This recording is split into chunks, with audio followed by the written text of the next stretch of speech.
Ma'am हमारे sports पे तो पड़ ही रहा है, बाकी स्पोर्ट्स के ज़्यादा हमारे स्पोर्ट्स पे इसलिए पड़ता है क्योंकि हम पूरा का पूरा नेचर पे डिपेंड करते हैं। होती है, थोड़ी बहुत होती है, जैसे कोल्ड कफ वगैरह हो जाता है तो उसमें बहुत ज़्यादा प्रॉब्लम्स आती है, रनिंग में प्रॉब्लम आती है क्योंकि पॉल्यूशन की वजह से कई बार सब धुंधला धुंधला दिखता है। मैम इससे हमारे स्पोर्ट्स को बहुत फ़र्क पड़ता है। एक स्पोर्ट्समैन जो होता है उसकी जो लंग्स सबसे मैन उसके ना बॉडी पार्ट में लंग्स काम करते हैं उसके, तो उसकी वजह से उसको पूरी बॉडी फिट होनी चाहिए। और एयर पोल्यूशन और वाटर पोल्यूशन की वजह से हमें बहुत दिक्कत आती है। सुबह सुबह ये घना कोहरा सर्दी की वजह से नहीं है, ये फैक्ट्रियों और हमारे परिवहन से निकलने वाला धुआं है। इस धुएं में सांस लेना खतरनाक ही नहीं, जानलेवा भी है। नवंबर के महीने में जहां देश भर में छठ पूजा का त्योहार बड़ी ही धूमधाम से मनाया गया, वहीं दिल्ली में सबका ध्यान यमुना में बह रहे झागों पर था। दिल्ली के घाटों पर सूरज देवता को अर्घ देने के लिए महिलाएं पहुंची और यमुना नदी में खड़े होकर अर्घ दिया, ये जानते हुए भी कि पानी कितना विषैला है। एक रिपोर्ट के अनुसार भारत में हर साल प्रदूषण से 2.3 मिलियन लोगों की जान चली जाती है। रिपोर्ट में कहा गया कि भारत में बढ़ते औद्योगिकरण, परिवहन से प्रदूषण और घरों की गंदगी, मलमूत्र ने पर्यावरण की स्थिति बेहद खराब बना दी है। ऐसे में प्रदूषण का असर कहीं न कहीं वाटर स्पोर्ट्स पर भी देखने को मिल रहा है। काइकिंग और कैनोइंग एक ऐसा खेल है जो पूरी तरह से जल और वायु पर निर्भर करता है।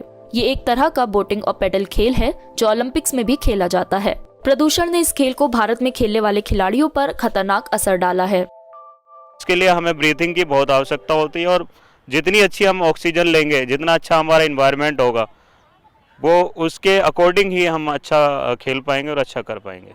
आप देख रहे हैं कि अगर हमारे पास वाटर बॉडी नहीं होगी, हमारे पास पूरा स्ट्रेच नहीं होगा 1 से 2 किलोमीटर का, तो हम नहीं कर पाएंगे। ये तो भगवान की और उनकी दुआ रही कि सोनिया विहार जैसे क्षेत्र में यमुना इतनी साफ़ है कि वजीराबाद बैराज से पहले हम लोग इस चीज़ को कर पा रहे हैं, जो कि इंटरनेशनल ट्रैक की तरह हमारे पास है, जिसका हम यूज़ कर रहे हैं पिछले 15-20 सालों से।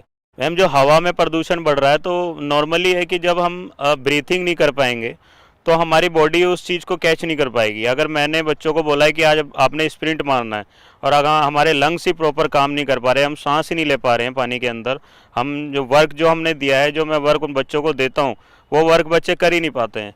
बच्चों को मतलब खांसी हो जाती है, सांस लेने में दिक्कत होती है, तो हमें बोट्स को आउट करना पड़ता है और वो प्रैक्टिस उस दिन की हमारी ख़राब हो जाती है। मैम हमारे पहले जो सबसे पहली वाटर बॉडी थी वो भलसवा में थी, जिसके अंदर भलसवा आपने देखा होगा, वहाँ पर एक झील है, भलसवा झील। बहुत पुराने प्लेयर रहे हैं जिन्होंने वहाँ से शुरुआत करी और हमने भी वहीं से शुरुआत करी। लेकिन जैसे जैसे उधर के लोगों द्वारा उसमें प्रदूषण मतलब गंदा पानी फेंका गया और कुछ भैंस गायों के जो मलमूत्र उसके अंदर जो छोड़े गए, जिसकी वजह से वो झील पूरी ख़राब हो गई।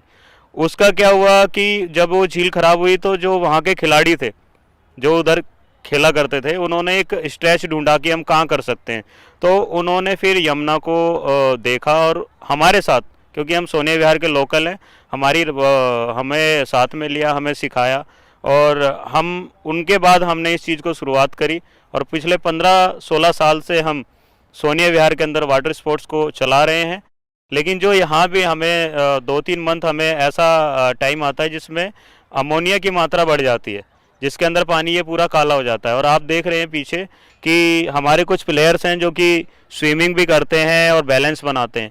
स्विमिंग इसी यमुना में करना पड़ता है क्योंकि इन हाउ जब हम बोट को चलाते हैं तो कैप्साइज होती है बोट गिरने के बाद, क्योंकि बैलेंसिंग बोट है। गिरने के बाद अगर बच्चा उस पानी में गिरेगा तो स्किन डिजीज़ होती है उनको। पानी अगर पेट में जाता है तो उनको अंदर से और भी डिजीज़ हो सकती हैं और होती भी हैं, उल्टी आना और ये सब, उनको लूज मोशन वगैरह हो जाते हैं। पॉल्यूशन, एक वाटर पॉल्यूशन जो सबसे बड़ी बेसिक प्रॉब्लम है, उसमें हमें ग्लासेस बहुत ज़्यादा लग जाते हैं, जो कांच के पीसेस होते हैं, ग्लासेस के पीसेस होते हैं, पैर में हाथ में लग जाते हैं और प्लास्टिक कभी कभार तैरते तैरते मुंह पे आ जाता है। और ये जो लोग फूल और भगवान की जो भी सारी चीज़ें फेंकते हैं वो सब हाथों पैरों पे आ जाती है, जो कि अच्छा नहीं होता है। और जैसे हम ये कयाक वगैरह कर रहे हैं बहुत ज़्यादा, जैसे कि टेम्परेचर भी बहुत ज़्यादा लो होता जा रहा है, तो उसमें भी ठंड की वजह से हमें थोड़ी सी प्रॉब्लम आती है ब्रीथिंग में। जैसे मैम पानी कभी कभी हमारे पीछे से पानी ना गंदा आता है, उसमें हमारे जब पानी अंदर जाता है लंग्स ख़राब होते हैं, सांस लेने में दिक्कत होती है हमको, है ना। कभी कभी आंखों में धुंधला नज़र आता पानी की वजह से, गंदे पानी की वजह से। उसमें पोल्यूशन, कोई कोई पीछे से फैक्ट्री का पानी आता है, गंदा पानी छोड़ देते हैं, तो उसकी वजह से ना आइज़ भी बेकार हो जाती है, लंग्स भी थोड़ा बहुत रहते हैं यहाँ। मेरे साथ एक्सपीरियंस हुआ है कि मैं एक बार स्विमिंग कर रहा था तो मेरे पैर में ना कांच लग गया था, तो पूरा फट गया था, तो उस वजह से मेरे को फिर थोड़ी सी बेड रेस्ट लेना पड़ा 2-3 दिन का। दिल्ली में वायु और जल प्रदूषण से वाटर स्पोर्ट्स के ढलते वजूद को बचाने के लिए मंजीत सरकार से मदद चाहते हैं। वाटर स्पोर्ट्स को वैसे भी देश में तवज्जो नहीं दी जाती, अब प्रदूषण ने काइकिंग और कैनोइंग के खेल को खत्म होने की कगार पर छोड़ दिया है। पानी नहीं होगा तो हम खेल नहीं पाएंगे, प्लस हमारे जो प्लेयर्स हैं उनको हम और कहीं ले जा भी नहीं सकते हैं, क्योंकि दिल्ली में यमुना के अलावा और कोई स्पोर्ट है नहीं। प्रदूषण हम तो बचा ही रहे हैं, साथ में हमारे साथ में गवर्नमेंट आ जाए, हमारे साथ में सोशल वर्कर्स हैं काफ़ी। यमुना सफाई का हम अभियान चलाते हैं, महीने में हफ्ते में 1-2 बार हम इसको यमुना सफाई का करते हैं। भारत को जो नाम हम ओलंपिक में चाह रहे हैं, हम कैसे नाम को रोशन करें, तो हम इस जगह से उसका एक जो पॉजिटिव वो है वो हम ले सकते हैं। इस वाटर बॉडी को जिंदा भी रख सकते हैं और इसको चला भी सकते हैं। मीडिया से आपकी सबसे बड़ी शिकायत क्या है? यही ना कि वो आपकी बात नहीं करता, आपकी खबरें नहीं दिखाता। इसका इलाज ये है कि मीडिया में आप इन्वेस्ट करें ताकि मीडिया आपकी बात करे। सब्सक्रिप्शन आधारित मीडिया इसका जवाब है। hindi.newslaundry.com पर जाएं, न्यूज़ लॉन्ड्री को सब्सक्राइब करें।